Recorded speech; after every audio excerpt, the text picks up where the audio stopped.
आप ये बताइए, वो 8 पुलिस वाले मारे गए, वो किस जाति के थे? अखिलेश यादव को ये बताना चाहिए, ठीक है। तो और जितने भी अपराधी इनके ही पार्टी में शामिल हैं, वो किस किस जाति के हैं? अगर इनके अपने जाति के हैं तो इनको कष्ट और पीड़ा हो रही है।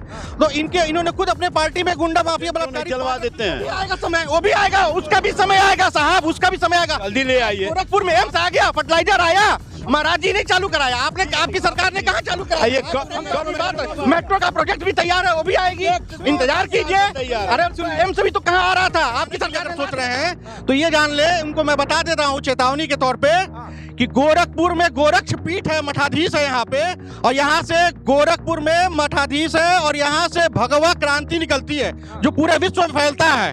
यहाँ से हिंदुत्व का, सनातन हिंदू धर्म का प्रचार प्रसार होता है, क्या उस पर चलाएंगे? और दूसरी चीज, यहाँ पे गोरखपुर में ही पूरे विश्व की एक किताब छपती है जिसका नाम गीता प्रेस है, उस पर चलाया लगा रहता है। लेकिन गुंडे माफिया बलात्कारी तो हमेशा नहीं उत्पन्न हो पाएंगे ना, इसीलिए बुलडोजर चला के उनको समाप्त करने का कार्य परम पूज्य महाराज जी कर रहे हैं। तो इसके ये तो अच्छा कार्य हो रहा है। जनता भी, आप 90% जनता से पूछ लीजिए कि बुलडोजर की कार्रवाई से संतुष्ट है। अखिलेश यादव ने कहा है कि मठाधीश और माफिया में विशेष अंतर नहीं। आ जाइए, आप चलिए, आप आइए, हाँ बोलिए। देखिए, सत्ता जो है विरासत में मिल सकती है, बुद्धि नहीं मिलेगी, ठीक है। तो अखिलेश यादव जो है, उनके पार्टी को पहले अपना नाम ही बदल लेना चाहिए, उनको गुंडा माफिया पार्टी रख लेना चाहिए। अखिलेश यादव के अपने करीबियों पर ही जितने गुंडा माफिया बलात्कारी अपने उनके पार्टी में है, जब उस पर बुलडोजर चलने लगा है, उनको वो पूर्ण रूप से मानसिक रूप से पीड़ित हो चुके हैं। इसीलिए इस तरह का ये अनर्गल बयानबाजी कर रहे हैं। अब मठ और माफिया की जहाँ तक की बात है, ठीक है, अंतर की बात, तो अखिलेश यादव को इतना भी नहीं पता है कि मठ जो है वो एक मठाधीश, एक भगवान का स्वरूप का नाम से जाना जाता है। और माफिया तो वो खुद पाल रखे हैं, जिस पर बुलडोजर चल रहा है परम पूज्य महाराज जी का, उत्तर प्रदेश सरकार के द्वारा चलाया जाता है, और वो भी उस पर चल रहा है जो अपराधी गुंडे माफिया बलात्कारी हैं। कोई भी ऐसा बुलडोजर नहीं चला है जो जिसपे कि इनकाउंटर जाति विशेष को देख के ठोका जा रहा है। अच्छा। और विशेष जाति को मौका दे दिया जा रहा है कि आप समर्पण कर जाइए। उन्होंने कहा कि STF का मतलब होता है स्पेशल ठाकुर फोर्स। देखिए, हम आपको जो आप ये कह रहे हैं कि माफिया को जात भी देख करके चला रहे हैं, आप ये बताइए, वो 8 पुलिस वाले मारे गए, वो किस जाति के थे? अखिलेश यादव को ये बताना चाहिए, ठीक है। तो और जितने भी अपराधी इनके ही पार्टी में शामिल हैं, वो किस किस जाति के हैं? अगर इनके अपने जाति के हैं तो इनको कष्ट और पीड़ा हो रही है।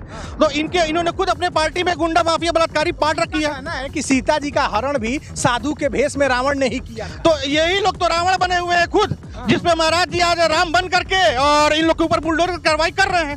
जनता तो स्वयं चाहती है कि हमारे ऊपर न्याय हुए न्याय का न्याय जो है तो हमको तुरंत मिले, न कि 10-10 साल 20-20 साल कोर्ट में लड़ते रहे। बन करके गोरखपुर में मेट्रो ट्रेन क्यों नहीं चलवा देते हैं? आएगा समय, वो भी आएगा, उसका भी समय आएगा साहब, उसका भी समय आएगा। जल्दी ले आइए। गोरखपुर में एम्स आ गया, फर्टिलाइजर आया, महाराज जी ने चालू कराया, आपने, आपकी सरकार ने कहाँ चालू कराया? कब मेट्रो ट्रेन आएगा? चिल्लाइए मत, थोड़ा सुनिए। सुनेंगे नहीं, चिल्लाने वाली कौन सी बात है? हम तो अपनी बात, मेट्रो का प्रोजेक्ट भी तैयार है, वो भी आएगी, इंतजार कीजिए। अरे एम्स भी तो कहाँ आ रहा था, आपकी सरकार ने ला दिया। राहुल गांधी को महिषासुर बताया है। अरे इनको जो कहना हो कह ले, इनका जबान है, लेकिन अपना जबानवा जो उन्होंने कहा है कि जहाँ जहाँ गोरख धंधे होंगे, जहाँ इनलीगल होगा, वहाँ बुलडोजर चलेगा, वो गोरखपुर में बुलडोजर भेजेंगे। देखिए, अखिलेश यादव को इतनी मानसिक पीड़ा है, और गोरखपुर में बुलडोजर चलाने के लिए अगर सोच रहे हैं तो ये जान ले, उनको मैं बता देता हूँ चेतावनी के तौर पे कि गोरखपुर में गोरक्ष पीठ है, मठाधीश है यहाँ पे, और यहाँ से गोरखपुर में मठाधीश है, और यहाँ से भगवा क्रांति निकलती है जो पूरे विश्व में फैलता है। यहाँ से हिंदुत्व का, सनातन हिंदू धर्म का प्रचार प्रसार होता है, क्या उस पर चलाएंगे?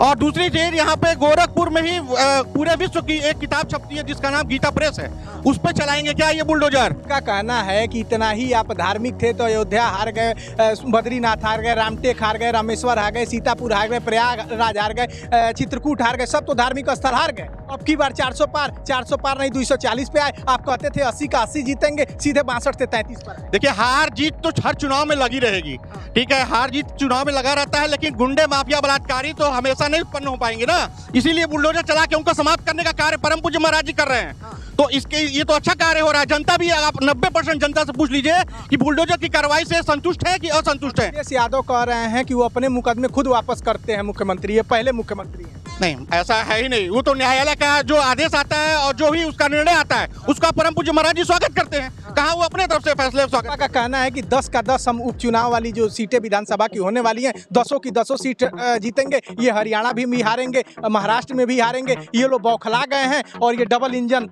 टकरा रही। अखिलेश यादव अंतर्यामी हो गए हैं तो ऐसे ही पहले से ही घोषणा कर दे रहे हैं। अभी तो उपचुनाव होने तो दीजिए, वो रिजल्ट सामने आ जाएगा कि कौन जीता कौन हारा। तो हम जनता के बीच थे और ये जानने की कोशिश कर रहे थे कि उत्तर प्रदेश में जिस तरह से उठा पटक चल रहा है, बयानबाजी हो रही है, इनकाउंटर तो सुल्तानपुर में हुआ और जिस तरह से इनकाउंटर हुआ, सियासी इनकाउंटर रुकने का नाम नहीं ले रहा है। एक तरफ धकाधक अखिलेश यादव ने बयानबाजी करनी शुरू कर दी है तो एक तरफ मुख्यमंत्री कर रहे हैं। तो यही जानने समझने आ गए कि ये बयान क्यों दिए जा रहे हैं, इसका असर कितना होने वाला है। तो जनता ने जो कुछ कहा है वो कैमरे में कैद है। ऐसी ही खबरें अलग अलग जगहों से दिखाने की कोशिश करेंगे कि कोई खबर खास क्यों है। नमस्कार।